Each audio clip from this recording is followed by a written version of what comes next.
Okay, Drew's podcast, episode 8.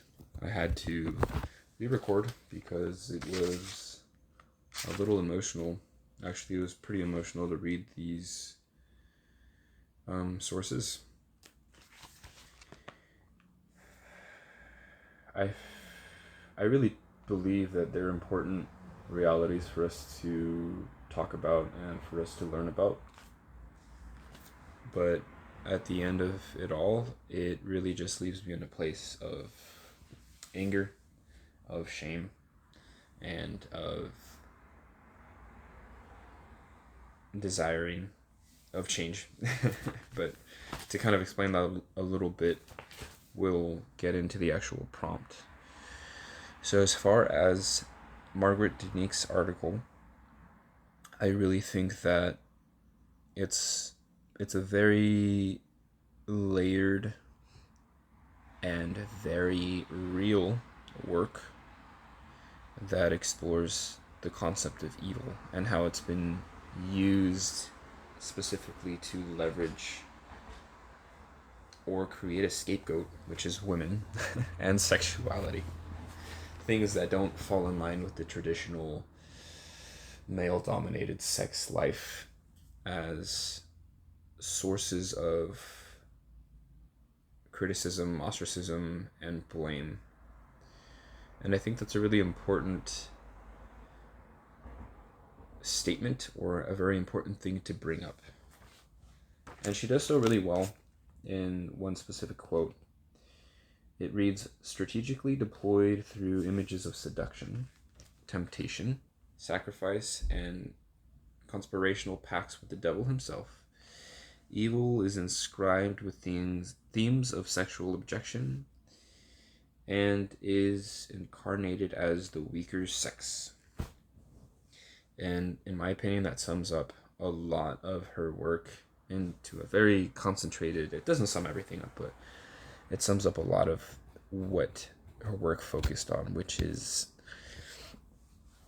that the idea of evil, the quote unquote evil, is used as a tool. It's basically just a marketing for specific narratives and specific, I wouldn't even call it religious recidivism, but I would venture to say that it's a way for the male dominated thought processes of religion, of life, and sexual relationships between people to be perpetuated and to be held in this good versus evil, prove them wrong, show who you're with mindset.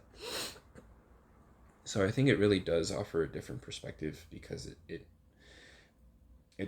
deconstructs the idea of evil being someone evil pulling the strings behind the scene, but more so behind the way that people think and the way people use thought to enforce or hold someone's beliefs.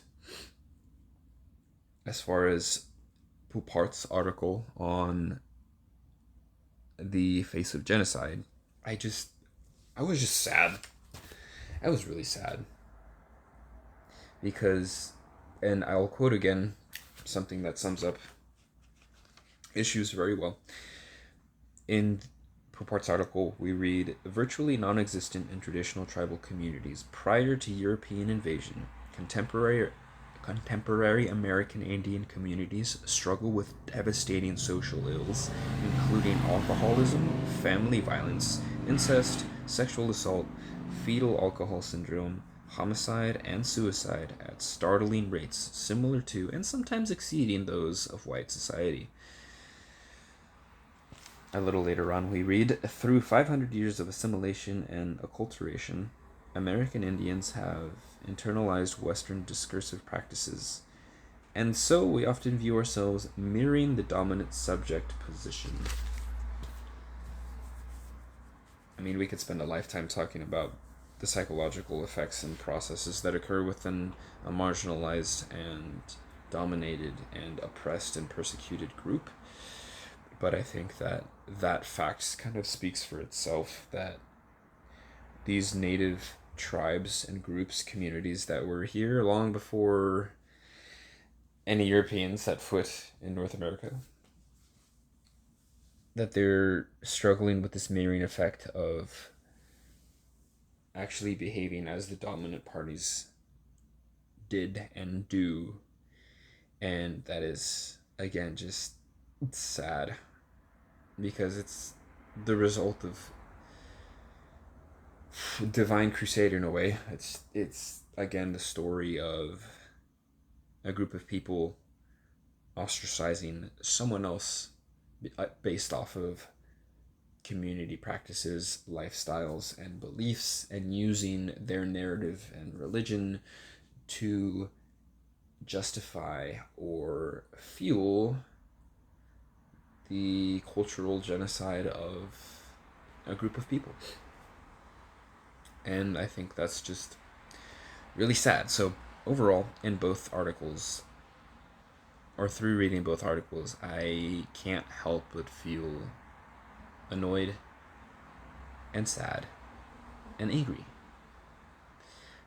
I know there's nothing I can do to change what has happened in history, and I can't affect change at a macro level, but I think the concept of good and evil has perpetuated and caused many atrocities, and ultimately it leaves me wishing that I lived in a female-dominated society and world, because I just think women are smarter, and that it wasn't dominated by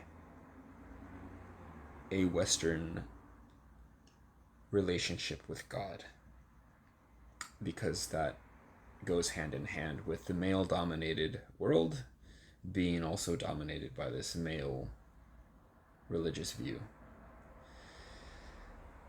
That's where I'm left, and it's raw and vulnerable, but I guess that's something important to feel.